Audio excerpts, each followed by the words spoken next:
주님의 이름으로 사랑합니다. 함께 인사하겠습니다. 한 번 더 하겠습니다. 보고 싶었습니다. 한 번 더 하겠습니다. 우리 살면서 보고 싶었습니다. 잘 안 하지 않아요? 그렇죠? 근데 저는 여러분들이 보고 싶었습니다. 그렇죠? 시작부터 힘을 주셔서 감사합니다. 자, 제가 미국에서 개척교회 할 때 한글 학교 운영했다는 말씀 드린 적이 있습니다.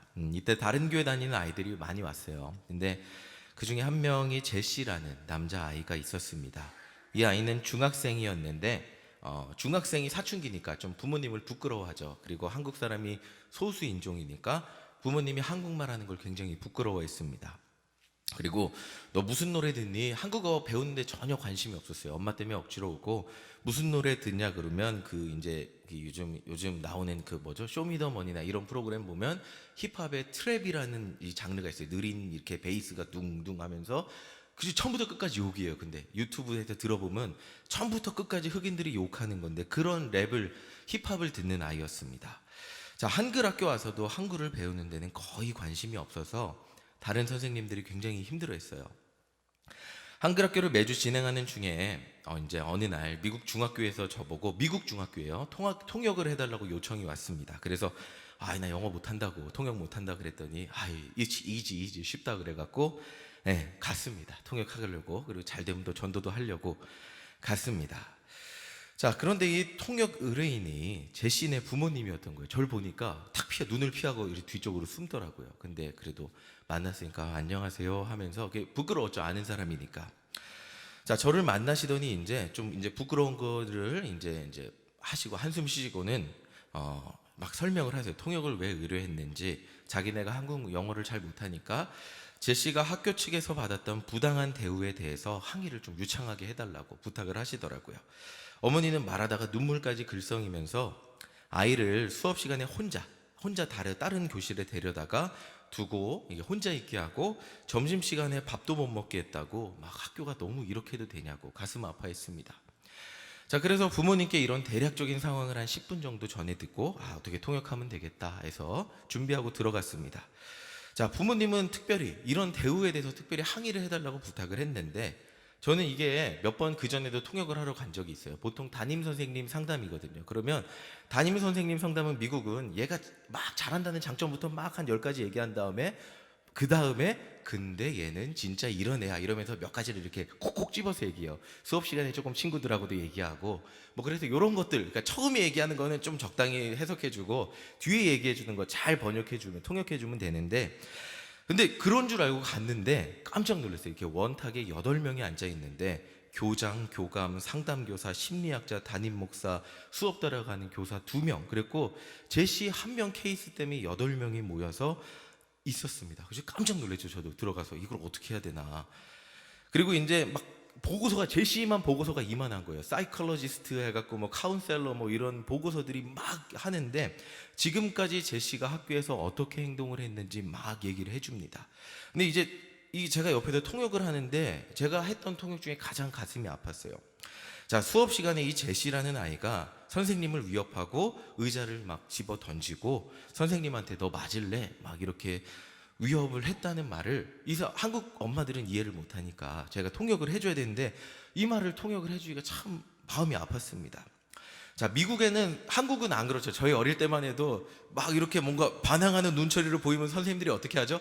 회초리 갖고 와서 막 하죠. 때리고 발로 차죠. 심지어 발로도 맞아봤죠. 요즘은 그렇지 못한다는데, 자, 미국은 경비원을 불러요. 선생님이 조금 위협이 된다 싶으면 경비원 가드를 부르죠. 그래서 경비원이 끌고 나가죠.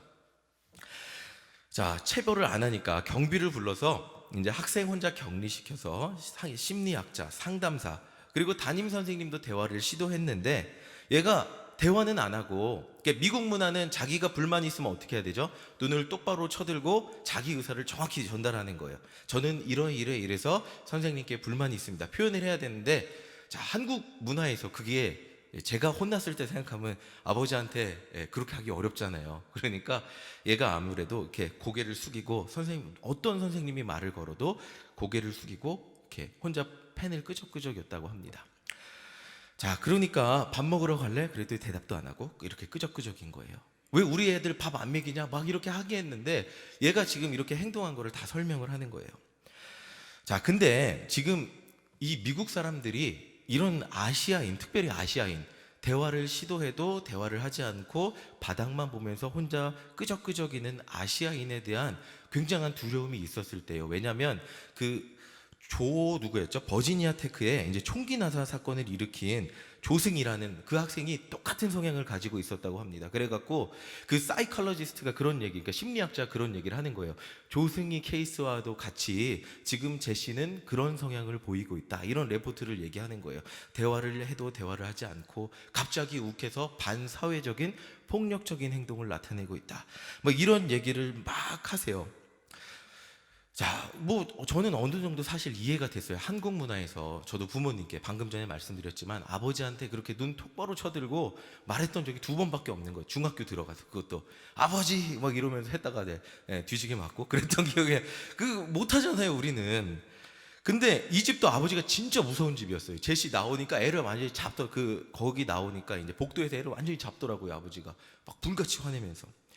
자, 어쨌든 이 회의 처음에는 제시 부모님들이 학교에 항의하려고 막 하면서 부당한 대우에 대한 통역을 계속 요청하셨는데 학교 측에 여러 설명을 드리니까 부모님이 꿀먹은 벙어리가 됐어요.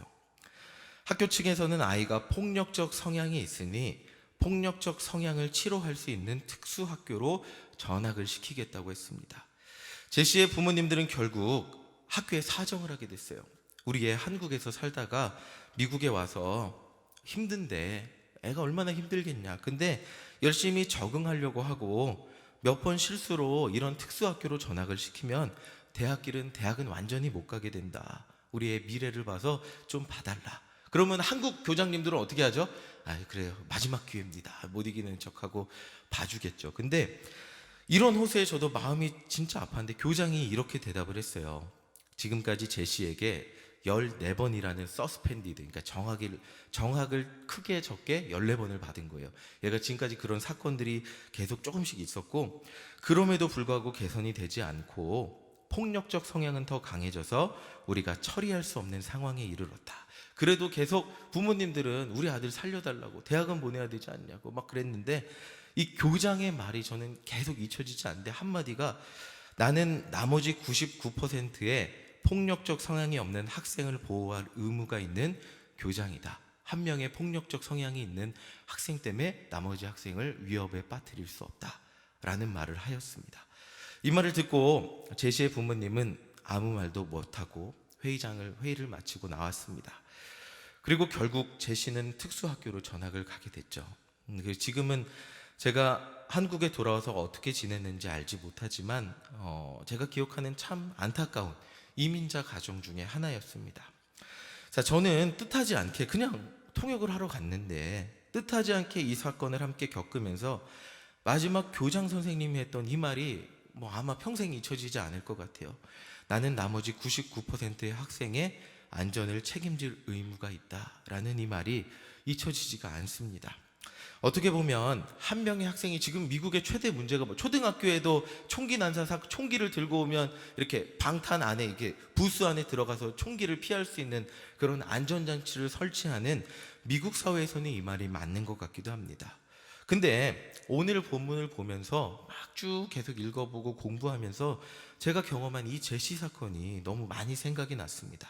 한번 이 사건과 오늘 말씀을 가지고 한번 우리 같이 생각을 해보겠습니다. 오늘 본문 누가복음 12장 1절 함께 다 같이 한번 읽어보겠습니다. 시작. 모든 세리와 죄인들이 말씀을 들으러 가까이 나아오니. 오늘 본문에서 세리와 죄인들이 예수님께 나아왔어요. 여러분들이 알고 있다시피 이것들이 불편한 사람들이 있었겠죠. 자, 2절에 누가 불편한지 나옵니다. 함께 읽어보겠습니다. 시작. 바리새인과 서기관들이 수군거려 이르되 이 사람이 죄인을 영접하고 음식을 같이 먹는다 하더라. 바리새인들과 서기관들이 예수님이 죄인들과 어울리는 것에 대해서 수군거렸습니다. 자, 사실 누가복음을 쭉 읽다 보면 바리새인들이 예수님을 계속 적대시하지만은 않았어요. 그러니까 예수님이 처음부터 예수님이란 사람이 미웠던 게 아니고 예수님의 행동이 계속 걸렸던 거예요. 근데 14장 1절을 보면 바리새인들의 예수님을 향한 어떤 호의가 있었음을 알게 됩니다. 함께 읽어보겠습니다. 시작. 안식일에 예수께서 한 바리새인 지도자의 집에 떡 잡수시러 들어가시니 그들이 엿보고 있더라. 이게 다른 영어 번역본에 보면 바리새인의 지도자가 초대했다고 표현을 합니다. 자, 바리새인은 지난번에 설교할 때도 말씀드렸듯이 아무랑 밥 안 먹어요. 그렇죠? 죄인들하고 절대 밥 안 먹습니다. 예수님을 초대한 거는 함께 밥을 먹을 만한 레벨, 급이 됐다고 생각을 한 거예요. 그러니까 초대를 한 거예요. 자, 바리새인들도 이 식사할 정도의 급이 된다고 생각하고 예수님하고 좀 잘 지내보려고 했던 것 같아요. 근데 예수님의 태도를, 내가 바리새인이라고 생각하고 예수님의 태도를 생각해 봅시다. 아니, 안식일에, 지금까지 우리는 안식일에 병자 고치는 게 큰일 나는 일이라고 생각하고 율법을 지켰는데, 그래서 예수님한테 왜 안식일에 병자 고칩니까? 이랬더니 예수님이 바리새인들, 당신들이 틀렸습니다. 책망합니다. 한결같이 바리새인들을 책망하고 자신들이 정말 목숨 걸고 최선을 다해 지키는 율법이 틀렸다고 하는 사람이 예수님이에요. 그러니까 바리새인들 입장에서 예수님이 좋을 수가 없고 눈에 좋게 보일 수가 없습니다. 만약에 이 놀라운 능력을 나타내는 예수라는 분이 바리새인들 자신들에게 호의적이고 칭찬하고 그랬다면 아마 친밀하게 지낼 수 있지 않았을까, 그런 생각을 해보게 되는데, 자, 근데 이분이 스스로 하나님이 자신을 보냈다고 주장하면서 어울리는 사람이 누구죠? 병자, 세리, 죄인들. 그러니까 자신들이 어울리기 불편한 그런 사람들하고만 어울렸습니다.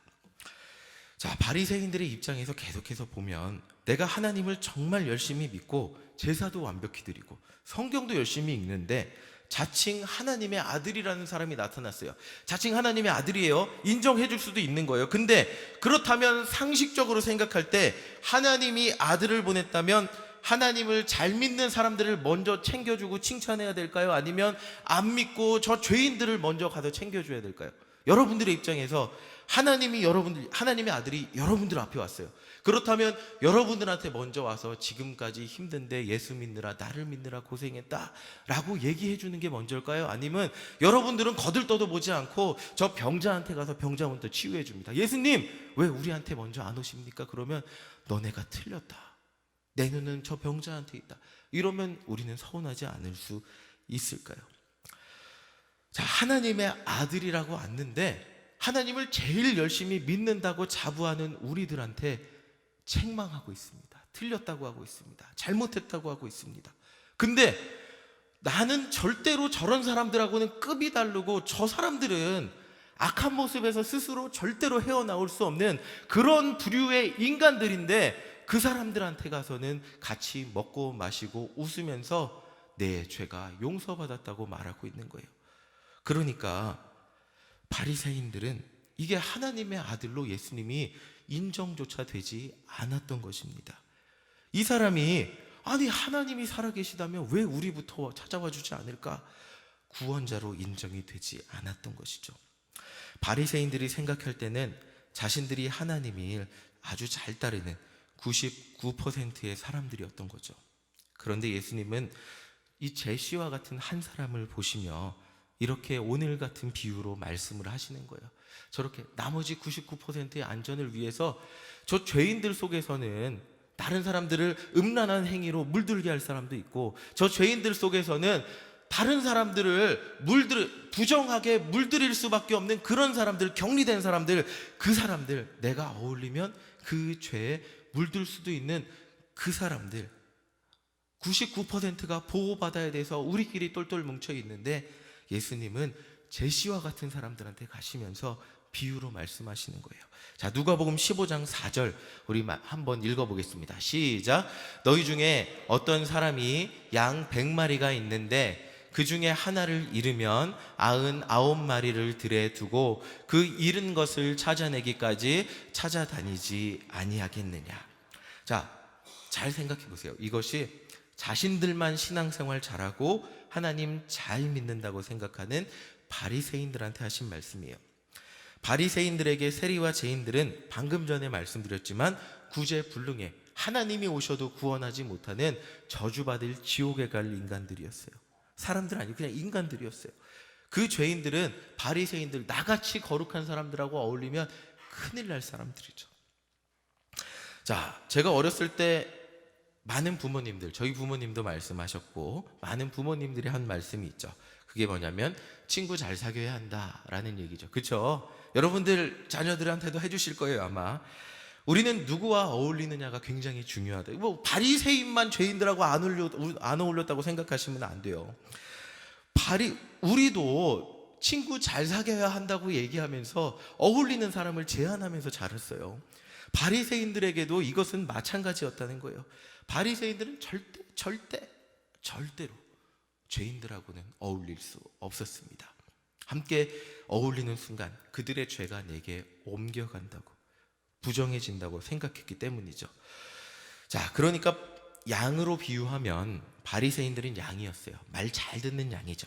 야, 여기로 가라, 그럼 이쪽으로 가고, 여기로 가라, 그럼 이쪽으로 가고. 근데 양 중에서도 유난히 친구들하고 잘 어울리지 못하고, 자, 여기로 가라, 그러면 일로 가고, 자, 하지 말라면 하고, 하라면 안 하고, 풀 먹으라 그러면 낮잠 자고, 낮잠 자라 그러면 풀 뜯고, 이런 가지 말라는 길로만 가는 한 양을 보면서 왜 쟤는 저럴까, 정말 골치 아파, 왜 이렇게 목자 말을 안 듣지, 이러면서 한심하게 쳐다보면서 쟤는 저러다 언젠가 길을 잃어버릴 거야, 우리랑은 달라, 이러면서 쟤는 언젠가 떨어져도 뭐 떨어질 거야 하면서 그냥 떨어져라 하는 마음을 가지고 있는 그런 양. 그러면서 목자인 하나님의 말씀을 나는 잘 따르고 있어, 나는 이렇게 잘 따르니까 목자가 나부터 예뻐해 주겠지 하는 그런 기대가 있던 양이라는 것입니다. 그런데 그런 그들에게 하나님은 너네랑 관점 자체가 다르다고 지금 말하고 있는 거예요. 하나님은 너희들이 품은 마음과 전혀 다른 마음을 품고 있다고 말해주고 있는 거예요. 자, 우리가 다 알고 있다시피 하나님의 마음은 무엇이죠? 이 비유를 다 알고 있으니까 그것이 목자의 마음이라는 거죠. 우리 4절 다시 한번 읽어보겠습니다. 함께 읽겠습니다. 시작. 너희 중에 어떤 사람이 양 100마리가 있는데 그 중에 하나를 잃으면 99마리를 들에 두고 그 잃은 것을 찾아내기까지 찾아다니지 아니하겠느냐. 자, 이 성경을 빠르게 읽다 보면 그냥 텍스트로만 읽고 지나가는 순간들이 너무나 많습니다. 근데 반복적으로 읽다 보면 여기에서 하나님의 마음이 느껴지기 시작합니다. 자, 우리가 성경을 이게 지식적으로만 아는 게 아니고 여기를 읽다 보면 이 구절 한 절에는 하나님의 간절한 마음이 녹아 있습니다. 자, 예수님은 이 누가복음 15장에서 3가지 비유를 말씀하시는데 잃어버린 양의 비유와 동전을 잃어버린 여인의 비유와 그리고 우리가 알고 있는 탕자의 비유, 다 잃어버린 것을 새로 찾는 그 간절한 마음을 가지고 있는 비유를 말씀하고 계세요. 자, 이 짧은 본문에서 하나님이 양을 찾기 위해 얼마나 간절한 마음으로 찾았는지 그 마음이 우리에게 전달이 되는 순간 그 말씀이 우리 안에 살아 역사하기 시작하는 거죠. 자, 송혜희라는 여자분을 찾는 현수막을 남산 1호 터널을 지나면서 본 적이 있습니다. 어느 날 아무 생각 없이 보다가 깜짝 놀랐는데 맨날 보니까 그냥 그 이름만 봤는데 저와 같은 나이더라고요, 송혜이가. 근데 실종된 날짜는 1999년, 제가 고등학교 1학년 때 실종됐더라고요. 그러니까 2019년이니까 20년 전인데 제가 지금까지 20년 동안 정말 많은 일을 겪었던 것 같아요. 미국 얘기만 해도 7년 얘기만 해도 하루 종일 얘기할 수 있고, 군대 2년 얘기는 2박 3일 얘기할 수 있고, 이 20년 동안 수많은 일들을 겪었는데 이 송혜이라는 분의 부모님은 20년 동안 간절한 마음으로 평택에서 사라졌는데 여기 중구 여기에 현수막을 걸어놓고 찾더라고요.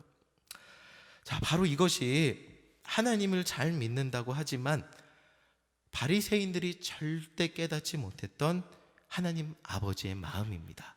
송혜이 한 명을 찾는 그 부모님의 마음이 얼마나 간절했을까요? 제가 이 본문을 쓰면서 눈물이 마음이 참 가슴이 아팠어요. 제가 아버지가 되어 보니까 이 송혜이의 부모님의 간절한 마음이 무엇인지 조금은 알 것 같고, 저도 그 입장이었으면 쉽게 포기할 수 있을까, 아마 마음이 너무너무 찢어질 듯 아팠을 것 같습니다. 자, 지금 누가복음 15장에서 예수님께서 반복하고 말씀하고 계시는 것은 이 아픔이에요.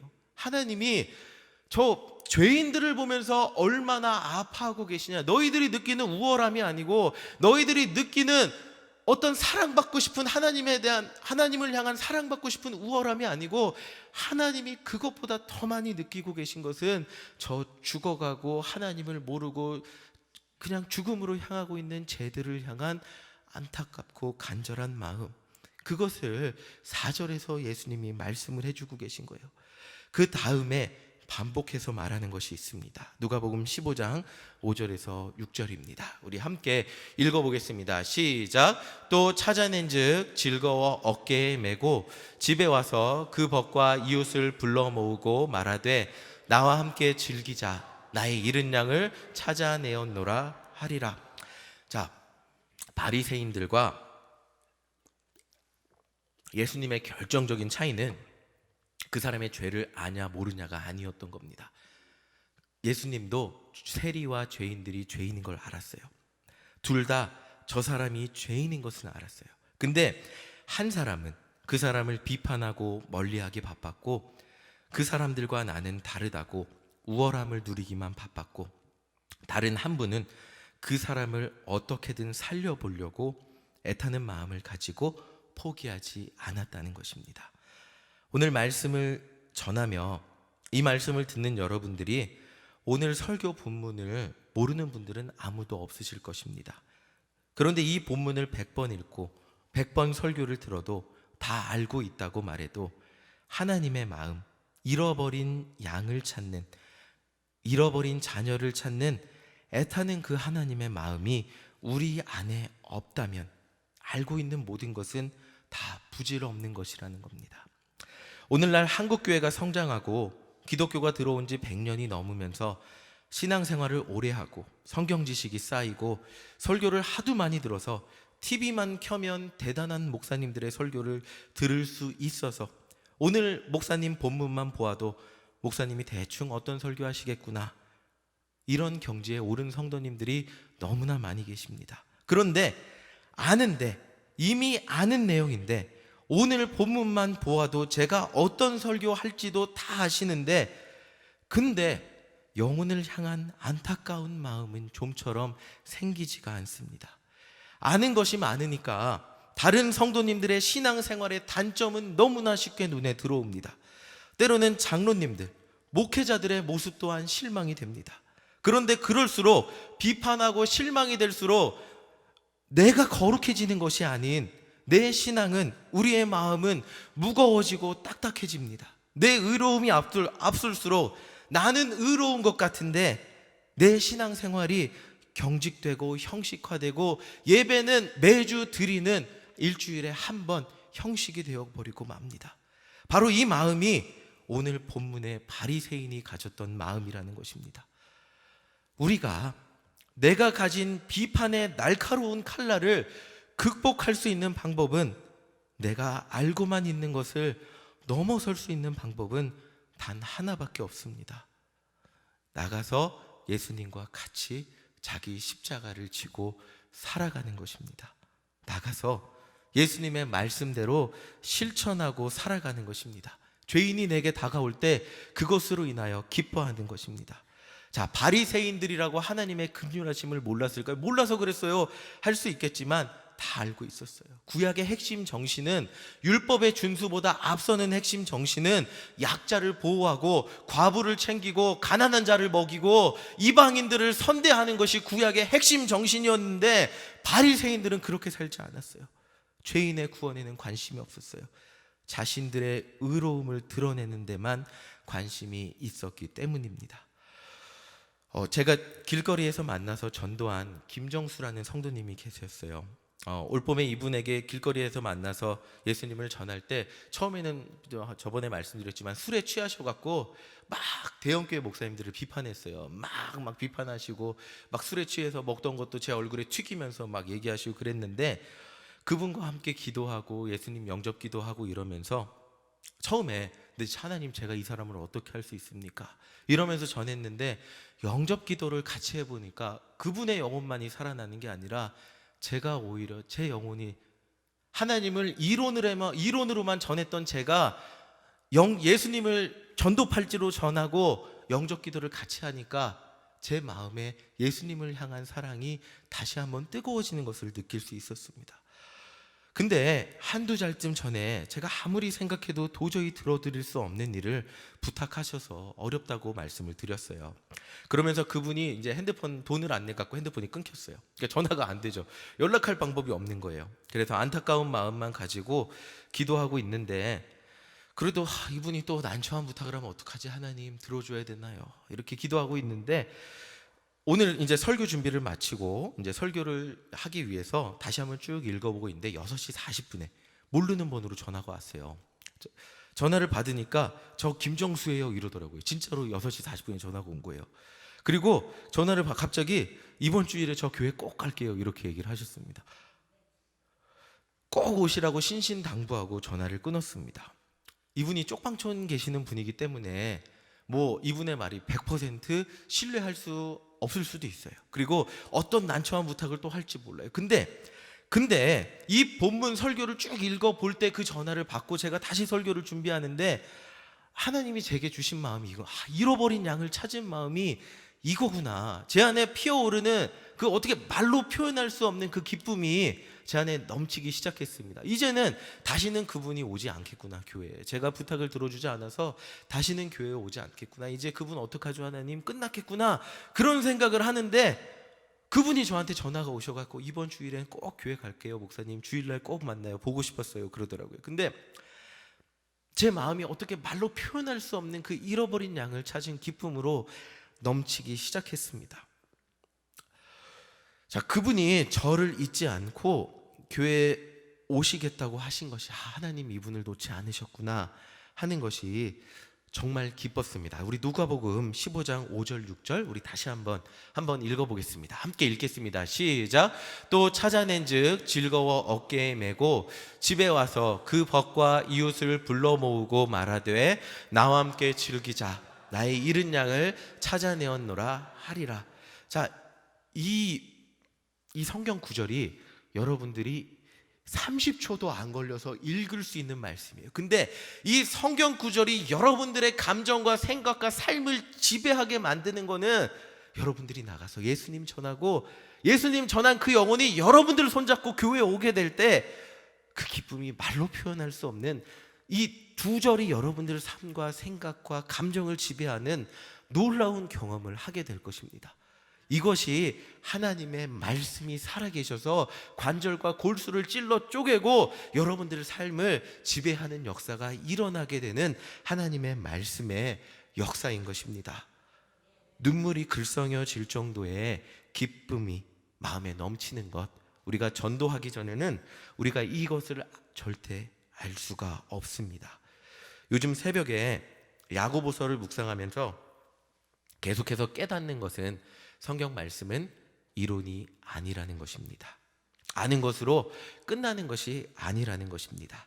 요즘 한국교회에서 가장 어려운 교인들이 제자 훈련을 끝까지 들은 교인들이라고 합니다. 왜냐하면 알기는 제일 많이 아는데 실천이 부족한 제자 훈련을 끝까지 들은 교인들이, 자, 조금만 이게 교회가 마음에 안 들어도 교회가 이렇게 가면 안 되는 거 아니에요? 라고 이야기하면서 비판을 많이 한다고 합니다. 근데 중요한 것은 내가 비판하는 한 사람이 되는 것이 아니라 하나님의 말씀을 실천하는 한 사람이 될 때 그 성경에 약속된 하나님이 느끼는, 성경에 기록된 예수님의 제자들이 느꼈던 그 벅찬 감동과 은혜가 그 주인공이 내가 된다는 것입니다.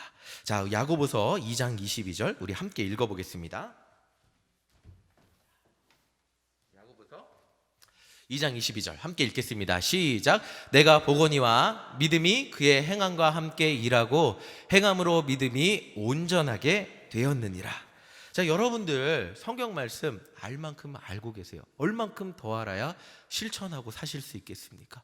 얼만큼 더 깊이 알아야 CBS로 우리 교회에서 들을 수 없는 엄청난 통찰력의 말씀, 그 대단한 2만 명 교회, 대형 교회 목사님의 말씀을 들어야 여러분들이 실천할 수 있겠습니까? 그거 아니잖아요. 정말 대단한 목사님들의 말씀을 3편을 연달아 들어도 우리 삶에 실천이 나타나지 않는다면 그것은 온전해진 믿음이 되지 못할 뿐입니다. 그냥 알기만 하고 지나가는 그런 말씀이 될 뿐입니다. 그러나 우리 교회에 선포되는 그 말씀만으로 우리 삶에 놀라운 열매를 맺을 충분한 말씀이 매주 선포되고 있습니다. 그 말씀을 여러분들 삶에 나아가서 실천할 때 성경에 약속된 수많은 일들이 여러분들 삶의 역사로 나타나게 되는, 사건으로 나타나게 되는, 말씀의 주인공이 여러분이 되는 역사가 일어나게 될 줄 믿습니다. 예수님이 십자가에 죽는 실천을 하셨을 때 여러분들이 구원받는 역사가 일어나게 되었습니다. 여러분들이 세상 가운데 가정에 가셔서, 집에 가셔서, 자녀들한테 가셔서, 그리고 여러분들의 직장과 이웃에게 가셔서 말씀 깨달은 대로 실천하실 때, 말씀에 기록된 대로 하나님의 말씀이 여러분들 삶에 이루어지는 역사가 일어나게 될 줄 믿습니다. 실천할 때 이루어질 것입니다. 우리 함께 기도하겠습니다.